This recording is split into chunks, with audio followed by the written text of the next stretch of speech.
Kathryn, what's up, man? Hi, bud. How's it going? Pretty good. I'm stoked to have you here again. I know the last time we had you on the podcast, we were just talking, it was more to do with improv, and I was thinking about this actually last week. I was like, man, seeing you on Instagram and seeing you on Facebook, and I'm like, man, she's getting around. She's like wandering America just casually and wandering the world right now. And I was like, man, that's so cool. And then I just started thinking, you went to was it laser tag with Jessie Dooley? And yeah. And I was like, man, she's so good at just, connecting with people. And I couldn't stop thinking about it for the entire week. Like, no joke. I'm like, dang, I need to, it was good to have a catch up with her. I should catch up with her. So I thought, you know what, why don't I just do another podcast with you? You know what I mean? So that's when I reached out. And backstory with, for you listeners, with Kathryn is that, so when I came to Portland, and I was still with Lululemon, I obviously, for the listeners who know, the old listeners, I really wasn't a big fan of working for Lululemon in Pittsburgh. Left a bit of a sour taste in my mouth, and there was specifically one person, but I won't say who that was, but it really turned me away from Lululemon a little bit. So I was really scared. I don't know if you know the story either. So I don't think so. Yeah. So I was really actually scared coming into the store because I love Lululemon as a culture, and I was like, man, I really just want to work again, but I'm so scared that, all these feelings and really weird emotions were going through my head when I came into the store. Yeah. So as soon as I walked in and I saw Chase, I'm like, oh, fuck it. This place is amazing. Right. That's all I need to know. And I'm like, oh, but still, you never know. I don't know. And then as soon as I saw you come out with bright neon hair and the most craziest nails in the world, I was like, no, fuck this, man. This is the place to be.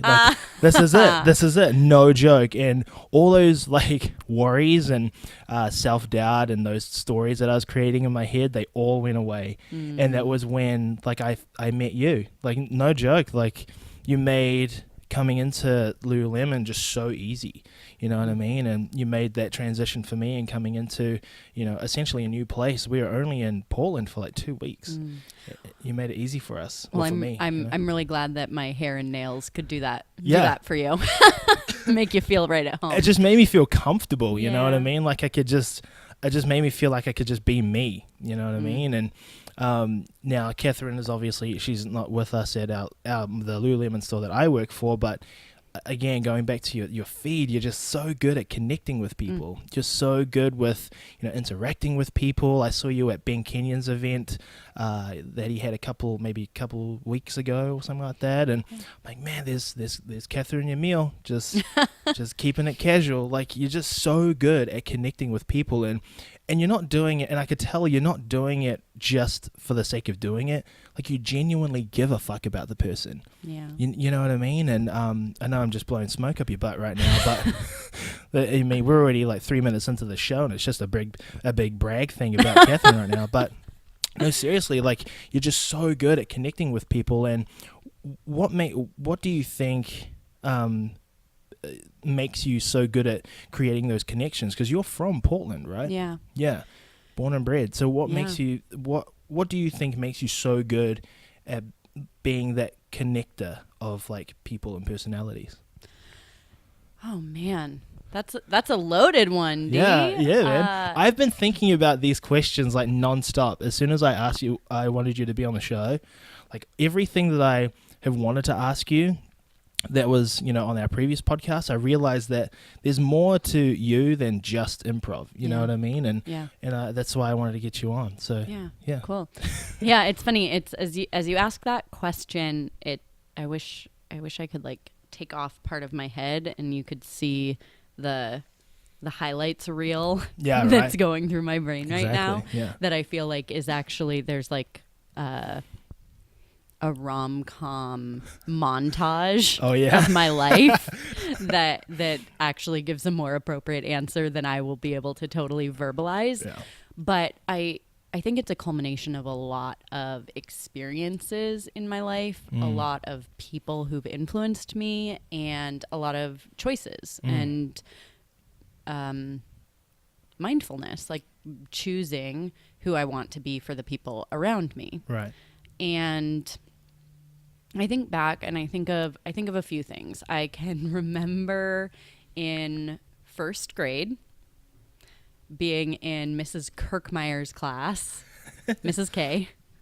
At STM, St. Thomas More, up here in Portland, where I'm still pretty tight with a lot of my classmates from that classroom. And I remember a few things, but one of the things that I remember her constantly coming back to for us was the golden rule. Okay. Treat others the way you want to be treated. Oh, right. Yeah, totally. And I can look back at my life and think about the times when I've been treated ways that have made me feel valued and made me feel heard and made me feel loved and cared for, and all of those things that we all as human beings are, I assume, constantly craving. And I can also think about the times that I have felt the opposites of those. And what are the things that have made me feel one way or the other. So I think that comes into my interactions with people. I constantly am asking myself, how would I want to feel right now? And what can I actually gift the person that I'm with or the people that I'm around? And I haven't always, I shouldn't say haven't been, because I'm still not perfect at it by any means. Totally. And there's also a low light reel, if you will, of course, of tons of times in my life where I am aware that I have not made people around me feel the way that I would want to be treated. And, you know, I've done some cleanup work around those things and some not. Some has just been self-forgiveness and letting it go. Yeah. But where I'm at in my life right now and in the last couple of years has been really a conscious effort to provide more of those positive things that I crave for myself for others. Yeah, and that's fascinating to me because, you know, it's what you said before, like creating, you're making those choices. You know, you're giving also your mind like space to breathe a little bit. You know what I mean? And sometimes, like you see it in some people these days, is that they're so caught up with what's going on in their own head that they're not really willing to let anyone in to like just hash things out. It's always like a big burden on the individual, you know. Yeah, I read a great series of books a couple of years ago, and one of the things that the author said was our mind is a terrible place to do any thinking. Wow. And the idea is, and what he says, you know, following that is that we either need to talk things out or write them out, because when the thoughts stay within our head and we're trying to process them, we actually, like, I cannot objectively look at the thoughts that are in my head and the thoughts that are occurring. If I can write them down or if I can start to voice them, I can separate myself from my thoughts and I can begin to actually objectively see what my reality is. Exactly, because you're already hashing it out. You're in the, like, for me, yesterday I was writing down like goals and what I wanted to do for the show and what I wanted to do in general, and I'm not really good at like internally talking to myself about it because it's like a passing thought. Like you talk about it and then it's lit and then it's gone. Right. But when you write things down in the moment, then I feel, even though it doesn't have to be the nicest thing in the world, it could be, like the prettiest, like not in between the lines or anything like that. You could just like write it down randomly, just anywhere on the page. And then you could kind of go away from it and then come back and go, oh yeah, I forgot about that. I thought about it and then I just left it and it's gone, but I see it down there right now.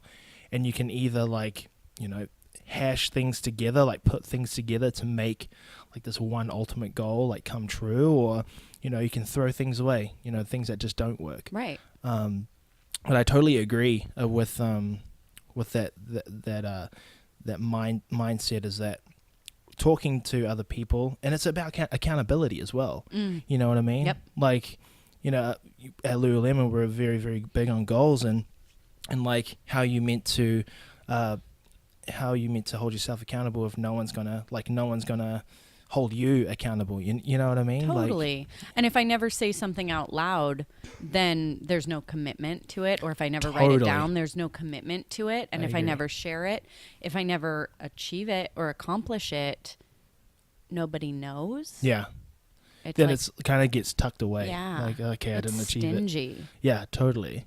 But then again, even if you do fail that goal and then someone talks to you about it, you can own it. That's your time to like really own that failure. Yep. You know, you can really address it internally and talk to the person who asked you about it and say, yeah, man, I fucked up. You know, I didn't do it, or I didn't meet a deadline, or whatever that is.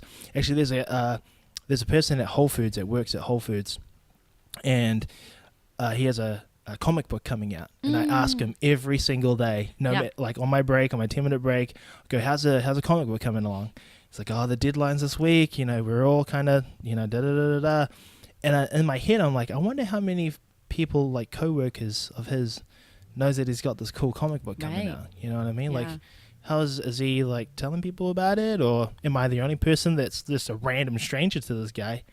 Like, am I the only one holding him accountable to it? I don't know. I'm just making up this scenario in my head. Right. But you need that accountability there for you to either strive to accomplish it or make you work harder. You know what I mean? And it shouldn't be embarrassing if you don't get it. Right. You know what I mean? And I think that's where people kind of get a little hazy, because if you don't tick it off the tick box or check it, you know what I mean? You look at that as a failure and like, fuck, didn't fucking do it. Well, and we're as, I don't know if it's as Americans, I don't know if it's Western culture, I don't know who the we in this is, but we're fucking terrified of failure. Oh, totally. Yeah. And so we play small. Yeah. In so many ways, you know? Yeah. And I'll catch myself doing that too sometimes, like even with the show. Like I'll say, oh no, but this may be a little bit too big. And I have to like, it's the, you know, the devil and the angel. It's like, no, fuck no, let's do this. Like, do it. And then if you fuck up, who gives a shit? Yeah. Like, who cares? Like, at least you fucking tried. Right. You know what I mean? And it's like, and I have to like really get aggressive with it. I'm like, no, fuck no, let's just do it. Let's just go for it. Yeah. Who gives a shit? Like, no one's gonna care. No one's gonna care, you know, if you didn't make it.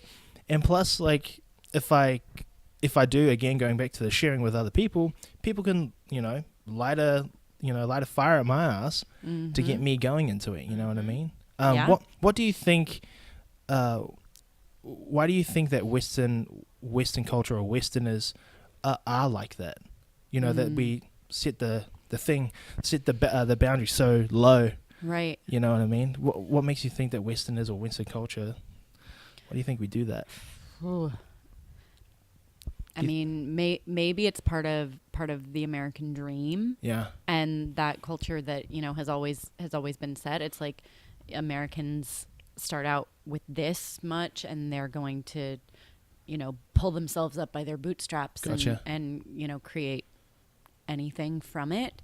And that if you can't do that, or if you don't do that, you're a failure. I don't know. Maybe that's part of it. Yeah. That we're tied to. I also think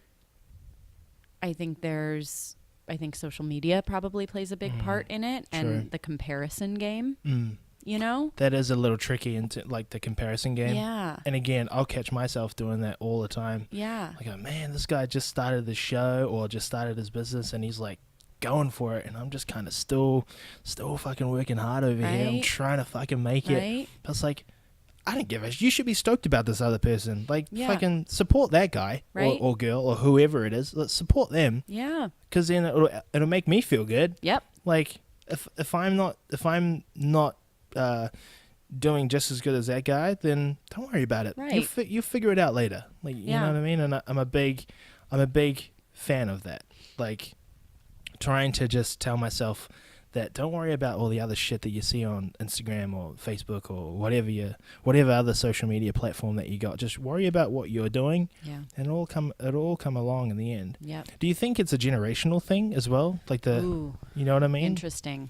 Because like the past generations of, you know, they've built a life off of nothing, and you know they worked hard and all that kind of stuff, and now most of our past generations have looked at, you know, I guess we're we're millennials, I suppose, is just the lazy generation. Like we want everything, right? You know, we want everything at the same time. But I don't know. I don't even know what the stereotype is. Just kind of just do the work. Yeah, I mean, I don't know. I think there may be some generational elements to it, but I also think, like, really, if we look back at our own families and you know, our history here, I think mediocrity and you know, playing it safe has always been a route as well. And it's like, yes, there's been this American dream, as it were, but there's also like the track to do it. You know, you go to school, you get a college degree, you get a job, you climb the ladder, you buy a house, you get married, you have kids, you know.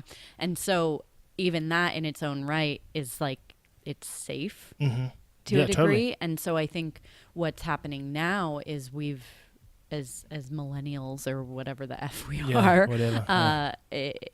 we've broken that mold. And so has, like, technology has played a part in breaking that mold, and innovation in technology and in communication has broken that mold as well. But there's still something that we're programmed with. And I was actually talking with my team about it this morning, this fear of failure thing and playing it safe and whatnot. And there's also a physiological side to it as well that might not be just Western, that might be bigger than that. Of, you know, we're animals. At the end of the day, we're animals, and our number one job is to stay alive. And figure out a way to stay alive. Yeah. And so when fear and anxiety show up in our bodies, it's tied to this old animal response system that says that thing might kill me. Yeah, cower a little bit. Yeah, totally. Yeah. And granted, most of the things that we're afraid of failing at won't actually kill us, but they still physically give us the same feeling as something that might. Dang. That is interesting when you kind of think about that. Right? Because it can be, like, the feeling could be the end of the world. Right. You know, the same emotion and feeling. Yeah. But you don't really think about it. Like, you don't really internally talk to yourself that it's okay. All you hear is that this is not going to happen, and like, oh shit, everything's going to fail. Everything's going to like come crashing to an end, but you're all good. Yeah. You know, whatever situation you're in, you live at home. You got a house over your head. I try to take it back to those basics, is that, you know, I've got a beautiful wife. I got a dog. Right. I live in a studio apartment. You know what I mean? It's all good. Yeah. It's all good. Like, I'm not going to die. Right? You know? There's two parts to what I'm hearing you say, D, and one is the physical reality check of, like, you know, this is another great teaching that I've heard along the way, is that the biggest source of disease is when your mind and your body are in two separate places. So you could be sitting right here today, getting ready for a podcast, and your head could actually be so far away on this next project that you've got to be working on and worrying about what you need to do, rather than actually, like, feeling the couch beneath your glutes and feeling the ground holding you up and feeling like how soft this is and how cool this microphone sounds in your headphones and, you know, all of that. And so actually channeling yourself back into physically, where am I right now? And, you know, in the mindfulness and meditation world, that's body scanning, right? Wow. I'm breathing right now. I have a heartbeat. Paying attention to those brings us back into our body, which is where we are right now. And it's the only thing we actually have control over. And then the other piece that I hear from you in that is a gratitude practice. Oh, right. Yeah, totally. Right? Yeah. And actually acknowledging the things that you do have in your life that you're thankful for. Yeah. And even, and those are the things that you have to check yourself on. You know, like, even if something goes wrong at work or your sport or whatever you have, if something goes wrong there, you're all good. Right. Like, at the end of the day, you're so all good. Right. You got a cozy bed at home. Yeah. You got running water. Have a nice shower. You know what I mean? Like, get the muck of the day off. You know what I mean? And It's all good. Don't worry about that type of shit. And this Right? is how I mean, with this podcast, like, I originally, and I listeners, again, you've already heard this story, so I mean, you can skip this like 30 seconds or whatever. But I originally started the show was because I wanted to hang out with my friends. Like, everyone's just so on the go that no one's really taken time out of their day to just like catch up. You know what I mean? And I wanted to start the show because I want to sit down with my friends, know more about them, and, you know, just catch up for like 30 minutes or an hour or whatever it is. And then you find some more cool things about your friends. Like one of my very first guests, Alexandra Salerno, I worked with her at Lululemon in Pittsburgh, and we were like really close, but we only saw each other at work. So, you know, it's like a little bit of small talk. Yep. And then I was like, nah, come on the show. We'll have a talk. It was episode 2. And then I find out she was a coach for Dancing with the Stars. And I'm like, what the how do we miss this? Right. You know what I mean? Like, how I've worked with you for X amount of months. How the heck have I missed this? You know what I mean? Like, yeah. And now this is just to catch up and hang out and just talk about just whatever. Just talk about the things that you love doing and why you love doing it. Yeah. You know what I mean? And going back to what you said about, you know, westernized culture and all that kind of stuff, did you notice, what was the big things that you noticed in terms of culture and lifestyle?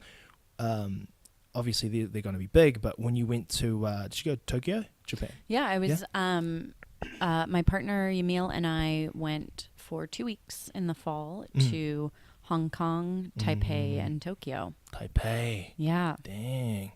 Yeah. So what, I mean, obviously I want to assume that it's night and day in terms of lifestyle, culture, and all that kind of stuff, and what we know is a westernized culture. Yeah. But what did you feel like being in a foreign place? Have you been there before?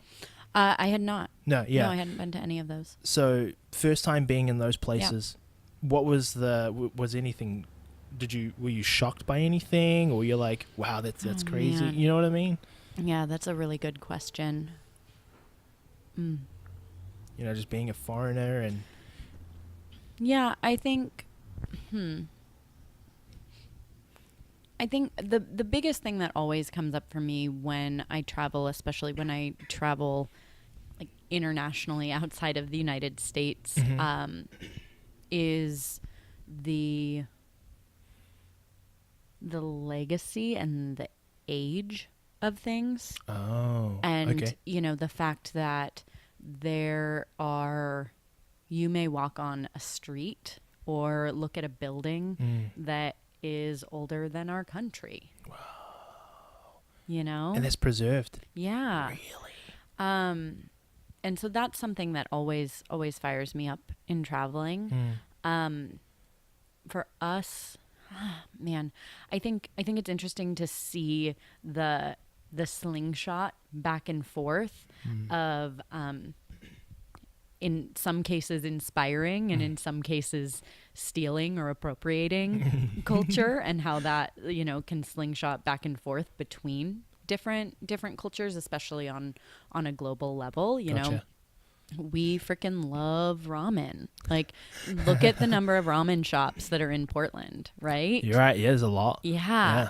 And at the same time, there's very, very American things that are loved and cherished in Tokyo. And you know, in all of the places that we went, but in Tokyo in particular, we were actually there on Halloween. Oh, no way. Which is totally a, you know, white European American tradition, right? And it's a thing in Tokyo, and apparently it hasn't been for a super long time, but it's a thing. And we went out a few nights before Halloween. It was like the weekend prior to Halloween. Halloween, I think, fell on a Monday maybe this year. And so we went out the week before, and we dressed up a little. We weren't totally sure. There were definitely some costumes out over the weekend.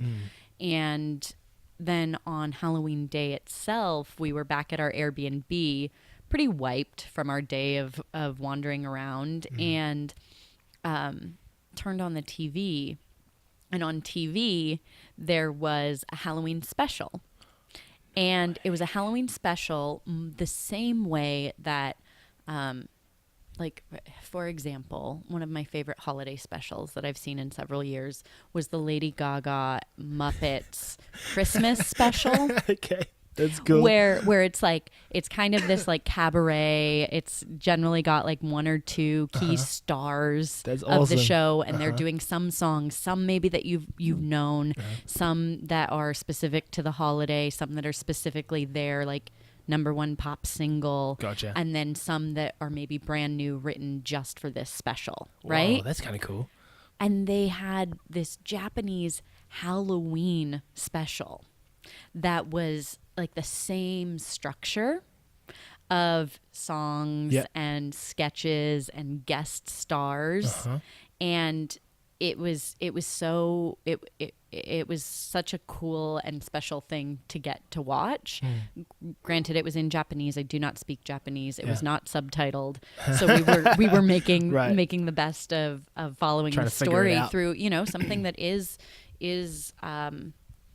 moderately universal, is storytelling. Yeah, totally. And it doesn't necessarily require language. So that's, you know, a whole other track we could go down. Yeah. But that we actually got stoked watching this special, and we were like, okay, we actually have to go see what's actually happening outside. Yeah. And so we went to Shibuya Crossing. Okay.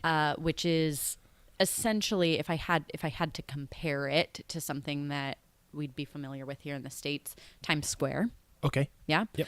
And it felt like Times Square at New Year's. No way. That's how packed the streets were. Everybody was drinking, like drinking out in the street, totally fine. And here's the thing that I think maybe will be the most remarkable cultural difference. Okay. Was that when it was time for the party to be over, for the most part, people listened to the police officers and got off of the street, and cleaned up moderately after themselves. But here's the thing: the police officers, who were like, you know, essentially, if this were to happen in Portland this weekend, it would be riot gear. Whoa, right? Yeah, for that many people for out, sure. Yeah. just because we assume, like, the cops assume that's where it's going to go, and so they, you know, bust out the big guns. The gear that these cops had with them in terms of preparation was trash bags, like 60, 100-gallon trash bags that were orange, that had a jack-o'-lantern face on them. What? And so as they were ushering people off the street, the cops were picking up trash and cleaning up the street. For real? Yeah. Yeah, see, that's different. And the relationship between the crowd and the officers was like kind of neutral, kind of sweet. Yeah. Wow. Yeah. Did you notice any like scuffles or any kerfuffles? Any like the closest I would say that I found was people had out and about in different groups, and group costumes were a big thing.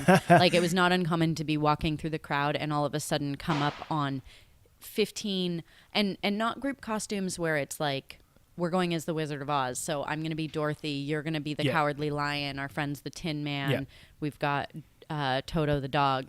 It was group costumes where all 15, all 20 of us are dressed up as Dorothy. No way. Yeah. The same? Yeah. That's scary. It's wild. That's insane. It was so wild and really fun and quirky. Oh, yeah. But the closest thing we saw to a kerfuffle, kerfuffle. to steal your word right back from you, was a very calm little mosh party. No At one way. point, different groups had their own speakers and were playing music and whatnot, and we definitely passed through a group of, you know, kind of bangers and bouncing around, and like I got pushed a little, but all in good fun. Yeah, you know, that's too funny. How funny is that to, like, in terms of just that difference? That difference is just so vast. Yeah. So I mean, for me to see that would be so weird, right? Not, and when I say weird, not like a bad way. It's just different. You know what I mean? All these cops just flanking you, and they've got their Jackolantern rubbish bags. Yeah. And they're picking up rubbish as they go. Like, come on, guys, go on. Yep. Like, come on, time to clear the streets. I'm cleaning here. Yep. Like, that'll be so odd to see. Yeah. Did you take any photos of that? Or Oh yeah. No way. Emil, my partner, is an incredible photographer, and he did a really wonderful job of documenting most of the trip. So he's got some wonderful photos. Oh, that's too good. But definitely I made a point of grabbing some pictures of the trash, the happy Jackolantern trash bags lining the street at the end of the night. How long were you in Tokyo for? We were in Tokyo for about a week. Yeah. Yeah, and then we flanked our trip with time in Hong Kong at both ends. Gotcha. And then we were in Taipei in the middle. No way. Yeah. And when you came back, were you kind of like, that experience was like, did you have time to reflect on that? Did you have, like, looking back now, like, man, that was a gnarly trip. Like, you just remember all these little things coming back to it, and now being back in America, did you have time to kind of reflect on like how different and how gnarly it was being in Japan? Yes and no. Yeah. Yes and no. You know, the grind. Oh, yeah, true. Jumping right back into it. I did not give myself very much buffer time from my trip into hitting the ground running back with work. Totally. And yeah, it's funny. I went back through some of our pictures just a couple of weeks ago. Oh, right. And that actually felt more like it was the time of like, oh yeah, like taking in what I had experienced and letting it land in my body and in my emotion. Totally. Man, that's did you go to a lot of restaurants that didn't have chairs? No. No way. I always wonder about that because, like, I've watched like a lot of YouTube videos, and like hardly, like, if these got some like high-end restaurants or like just restaurants in general, they just won't have chairs. Like, you just sit on the floor the entire time. Right. And a lot of where we were in pretty densely touristy areas. Really? Okay. And there's definitely, you know, like I said, it's that slingshot effect of the Western influence. Right. The Western influence on Tokyo in particular. Hong Kong has a much more global feel, in that there's a ton of people from all over the world. Really? In Hong Kong. Tokyo, there certainly are there is some diversity in Tokyo, but it felt like predominantly what we were experiencing was Japanese people from Tokyo, from around Tokyo, and tourists versus Hong Kong, where there's a ton of expats, there's a ton of New Zealanders, there's a ton of Brits, you know. Really? Yeah. I definitely totally like see that happening too. Like, most New Zealanders, when they're done with like university or college or whatever you want to call it, they'll either go to Australia, they'll go to Thailand, or they'll go to Japan. Yeah, like, interesting. Most of the time. Interesting, so I totally see that happening, apart from England, obviously. Yeah. But yeah, I totally see that shift from New Zealand to Japan, like, hands down. But for you, like, coming back and, you know, having that culture of Japan and all your travels that you had, being back in America, there was one thing that you posted that I wanted to ask you about, and it was, I'm referring to it as the Great Egg Incident of 2017. I saw that, and like, I can't believe, was it random? Like, it was just random? I mean, as far as I know, if you're listening to this and you've thrown an egg at me in the last 6 weeks, please let me know. Show your face. So random. Like, why? Were you just walking down the street? Yeah. So I live in deep southeast, nearly Gresham, Portland address. Right. Totally. But I live really close to the Glendoveer Golf Course, which is a public golf course, and there's also a fitness trail around the course. It's about a 2-mile loop. Oh, that's cool. And I'll sometimes go and either walk or jog it.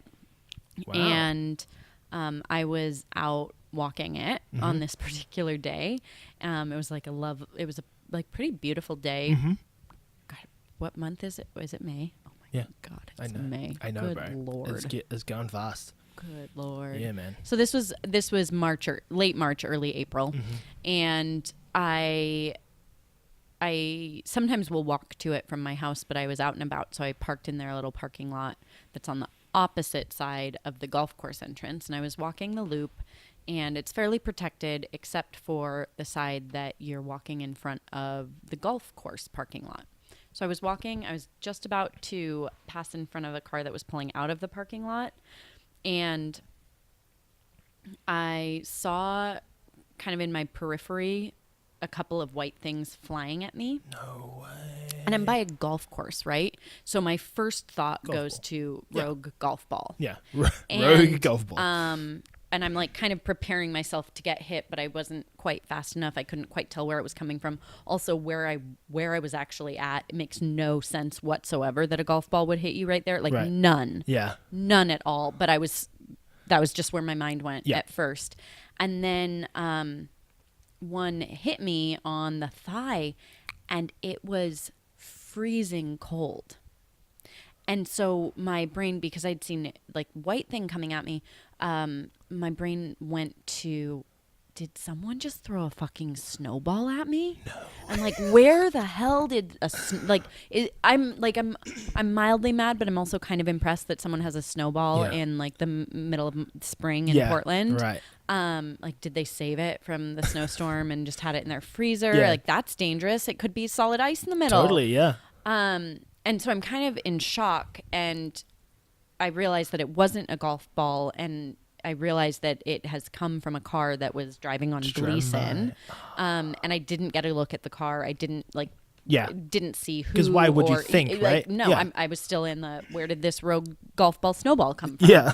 And at this point, I'm standing in front of the car truck that's trying to get out of the parking lot, and I'm looking down at myself at my lap, my thighs, and I see that like something white is stuck to me, and I go to pick it up, and I realize that it was an eggshell, and that there was egg all over me. Yeah. Screw that. Yeah. Like what goes through their brain? And I think, wasn't it an afternoon? Yeah, it was like gosh, it was a Monday afternoon, between like 12 and 2. Yeah. Bro, what are you up to? Come on, man. What are you doing? Yeah. Like that boggled my mind so much that stuff happens. Yeah. You know what I mean? Like there's people out there that kind of just got their jollies off as they drove off into the sunset. Yeah. Just so stoked about it. I mean, completely different, but I actually I had a person on Instagram just go through all of my photos. I saw your post. Yeah, bro. Good Lord. Bro, this guy went so hard. He just went for it. He just, I mean, I don't want to repeat what he said because it's pretty shitty, but he was just going, calling Megan like a fat pig and like, oh yeah, bring your girlfriend over here and like I'll do a ride. And I'm like, and I was just sitting right next to Megan, and we were watching Jungle Book, and I'm like, babe, look at this. And then we just started cracking up, laughing about it. Cause like what?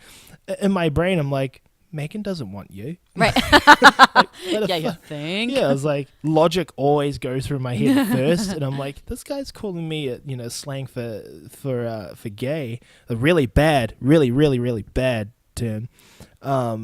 And I was just like, bro, no, I'm married to a girl. Like that just doesn't make sense in my head. Yeah. So I posted it on Facebook, and a video of like the stream of nonsense. You know what I mean? All of a sudden, all my friends went to his Instagram page and just reported him. Yeah. Just reported him. Shut it down. Yeah, just shut it down. I was like, oh, I didn't even report him myself because he blocked me. Yeah. He blocked me. I was like, okay, whatever, man. But it's, I was saying, like, everyone kind of messaged me and said, oh, man, I hope you're okay. Like, man, don't even bat an eye at it and don't even spare it a thought. In my head, I'm like, man, I'm so stoked that I'm, like, comfortable with where I am and I've got thick skin. It just sucks that these people exist because if that person said it to someone who can be pretty sensitive to that kind of stuff, they can fucking ruin them, man. Yep. And it's just, it sucks that people like that exist. Well, and I think about that, I think about it with the egg incident also, in that, I'm like a moderately healthy, I'm not a big girl. I'm not a tiny girl. Moderately healthy white girl. I've grown up with like pretty solid privilege, and I recognize all of that. And I'm resilient, and I don't face a lot of adversity or oppression or negativity directed towards me. Right. That's not something I deal with on an often basis. Right. Most of the time, anything of that nature that I'm dealing with is self-created, right? Yeah, and totally. it's like the negative self-talk. And I just think about I had, again, here comes a Kathryn mental montage of all of the types of individuals who use that fitness trail. Yeah. And, people who are maybe have never been comfortable in their body and are putting themselves out there, trying to take physical care of themselves. Totally agree. People of all different race and ethnic backgrounds, beautiful, beautiful Muslim women walking out there in their head coverings and with their families and,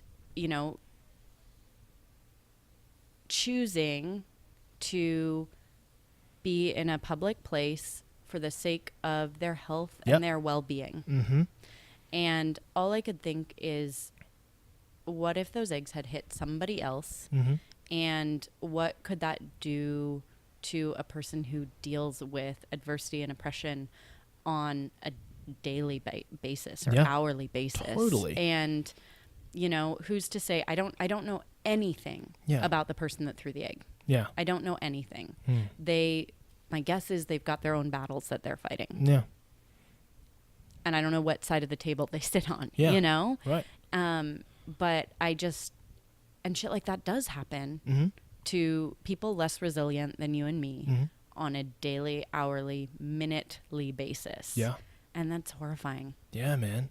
And you can't help but think about that. You know what I mean? Yeah. Like, it's terrible as it say, it's like, thank goodness it was me, because I could deal with it. But, going back to what you said, it takes a lot of courage to like step outside and, I'm going to walk this 2-mile loop today. Yeah. Like, fuck, I'm ready to do this. Yep. Like, you know what I mean? I'm sick of being inside and being so uncomfortable in my own skin. Yep. That fuck it, I'm doing this 2-mile loop today and I'm going to walk it. Yeah. And then all of a sudden that shit goes down, and then that damages self-esteem, not a little bit, a whole lot. Yep. Because it's taken a lot of courage for that person to step outside their door, to take that step, and like a positive step for themselves, Yeah. And like Megan and I always talk about that type of stuff. Yep. Non-stop. We always talk about that type of stuff, because Megan is Megan's the same. She has, when she was training for the Olympics, she's just got a really weird body shape. She's broad. She's not as tall as most rowers Megan, are. I don't think your body shape is weird. Yeah. I love you. No, I love you, baby. Okay. I love you very much. But yeah, she always mentions like she's just doesn't have the body structure right for a rower. But she different from the athletes that are surrounding her. Exactly. So, coming into kickboxing as a sport, again, people will look at her body type and say, "Oh no, don't worry. Don't pay attention to her. She's fine." And that stuff really pisses me off, because it's like, you don't know this fucking woman's background. Right. You know what I mean? She's been through a lot. She broke her back. She rode so hard that her legs paralyzed in the boat. She had to get rushed to hospital. And it's annoying to me, because what Megan and I do every time we go to a gym, if they talk to me first and they don't pay jack shit attention to my wife, we're not going to this gym, because you're just going to talk to me all the time. Yep. I don't want to fucking talk to you. Right. Talk to her. I don't want to fight anymore. She wants to fight. Yeah. So we'll just do this one thing where, Megan, you go to the gym by yourself. You do it, and if they treat you well, then I'll come. Yeah. But if they just put you aside and put you in a corner just to do your own thing, we're not going to that gym. Yeah. You know what I mean? And it's going back to what you said. It's taking that one thing to really push you forward to, break past those boundaries of like self-doubt and, and what people are telling you what you can and can't do. You know what I mean? That people are always constantly putting barriers on people who really want to push outside their own comfort zone. You know what I mean? Yeah. And sometimes people get it so much that they start believing that shit that comes in. You know what I mean? And people start saying, maybe I am too, too big. Maybe I am too small. Maybe I am too tall. Maybe I can't do this. Right. And that's the stuff that's fucking damaging to everyone. And I try my best to try and support anyone that has any goals that go through their head or whatever they want to fucking do. Because who am I gonna be the person to tell them that they can't do it? Right. You know what I mean? Well, and every single person has their own critics and naysayers within themselves. Totally. They don't need anyone from the outside to do that for them. For the most part. Every once in a while there's, that cocky guy who does need a little external help. Totally. But we'll save that for a different conversation. Yeah. But most humans, again, and this goes back to that need for survival. If I put myself out there, I might die. Yeah, totally. It's similar. Yeah. It's like, you can never do that. You can't do that. You'll fail if you do that. You're not good enough. Yeah. And I mean, and pushing them, telling themselves to go out there. Yeah, I mean, it takes a lot of energy. It takes a lot of, thought process to like really just go out there and be themselves. Yeah. You know what I mean? And that's all you can kind of think about sometimes, Anyway, to change topics pretty drastically. Oh boy. I know that this podcast is coming out in June. We're already in June when you think about it for the show that comes out. Yeah. So we're kind of living in the future right now. You and Jill Nouse have something going on. Is it June 22nd? 25th. 25th. Yeah. I knew it was a 20-something. Yep, 25th. It's a Sunday. Yeah, it's a Sunday. But we talked a little bit about it off before we started the podcast. But I want to know more about what you and Jill are doing on 25th of June. So you're putting together some sort of workshop, is that correct? Yeah? Yeah, we're calling it a play shop. Play shop. Yeah. Okay, I like that. Because, workshop. Yeah, play shop. Yeah, that makes sense. I like that, yeah. So Jill now, she's one smart cookie. Oh, that was her idea? Yeah, she came up with that one. That's a good one. Credit where due. It's a play shop. Yeah. I can totally see Jill saying that too. Oh yeah. I love it. She's awesome. Yeah. But yeah, so how did this idea formulate? How did this idea come to what it is now?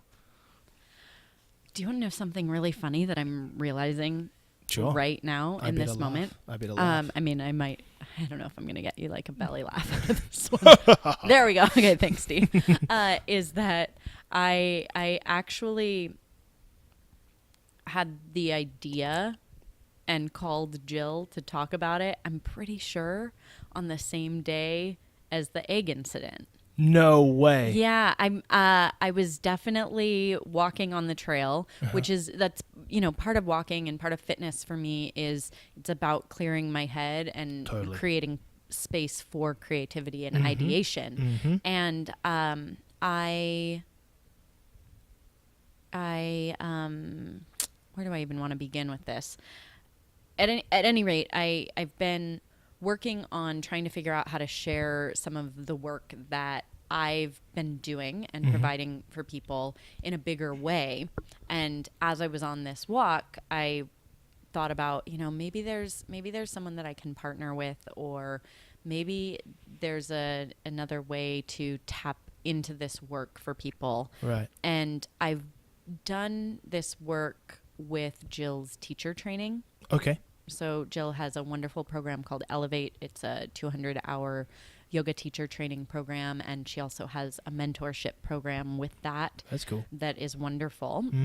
And I've been providing this voice workshop as part of her 200-hour teacher training that she offers. And I offer it for a couple of other programs as well, a couple of different gyms and yoga studios, and I've been looking for a way to offer it outside of a teacher training. And so, of course, I thought of Jill and started brainstorming what if we created a play shop where half of the programming is yoga with someone who is clearly an excellent guide and leader in that community. And for the purpose, really the point of bringing yoga to it is to get us out of our heads and into our bodies before doing this work of exploring our voice. Right. And the yoga work will be super playful. It always is with Jill. Yeah. It will be focused on our solar plexus. Wow. Which is where our courage sits from a physical standpoint. It'll be focused on our heart, and it'll be focused on our throat. So all of these really key elements to having a voice, right, from a physical angle. And then my side of the workshop will be about exploring our physical voice, learning how to exercise our physical voice for optimum health. If we're speaking a lot or we're speaking in front of groups, for teaching, and I'll share with the group, there's 4 key physical elements that go into producing voice and language as a human being. So we walk through all of those 4 places in our body and get some exercises for warming them up and exploring them. And then we'll have a discussion as part of the work about what it means to have a voice and, you know, the responsibility and the joy of it, and what are the things that get in the way of us using our voice, and how do we restore when we have shrunk back.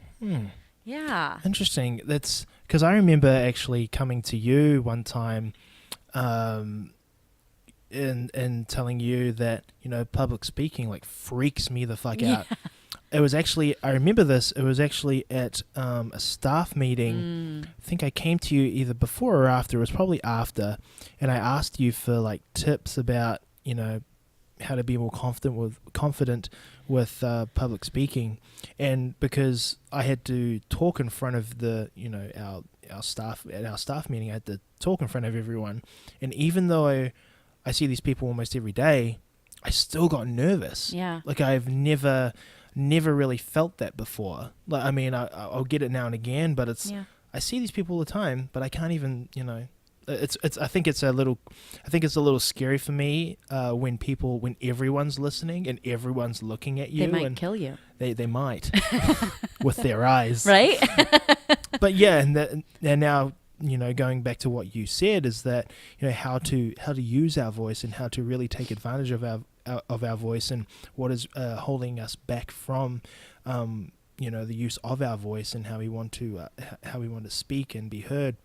I think that's awesome. Yeah. I think it's definitely something that, I know that I kind of struggle with, even though I do this podcast all the time.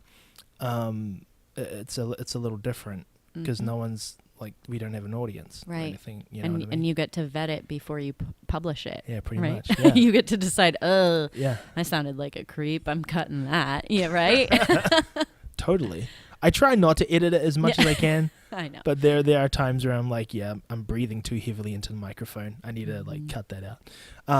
But when does registry open for this? Do you have a set date for when this comes out? And where can people know more about this play shop? Yeah. That comes on June 25th. Yeah. Registration is open. It's open? Yeah. Okay. We're in June now. We're in June. That's right. right. So registration opened in May. That's right. And you can find it through Facebook by searching Sweat Plus Speak. We're calling it the Sweat and Speak workshop. Okay, I like that. And you could probably also find it on Eventbrite if you look up Jill Nouse, or if you look up that Sweat Plus Speak. Yep. In the search bar there. Yeah. The Eventbrite link is linked to the Facebook event, so you can register through there. Sweet. It'll be a 3-hour workshop. It is $40, and it is open to anyone, all races, all genders, all backgrounds, all experience levels in the yoga and the voice front. So everyone is welcome. And we are donating a portion of the proceeds to Oregon Public Broadcasting. Oh, no way. Yeah. That's very cool. Yeah. We want to make sure Jill and I feel really passionately about giving back. And we also, as we started to think about it, we thought about, you know, who whose voices might be being stifled right now with some current stuff that's going on in our world and country. And public broadcasting is a big one of them, and they need our support for their voices to continue to be heard. That's very cool, man. I'm so I can't wait for this to for this day to happen, man. Yeah, I can't wait for it to all happen. I saw it again. I saw it on the Instagram machine.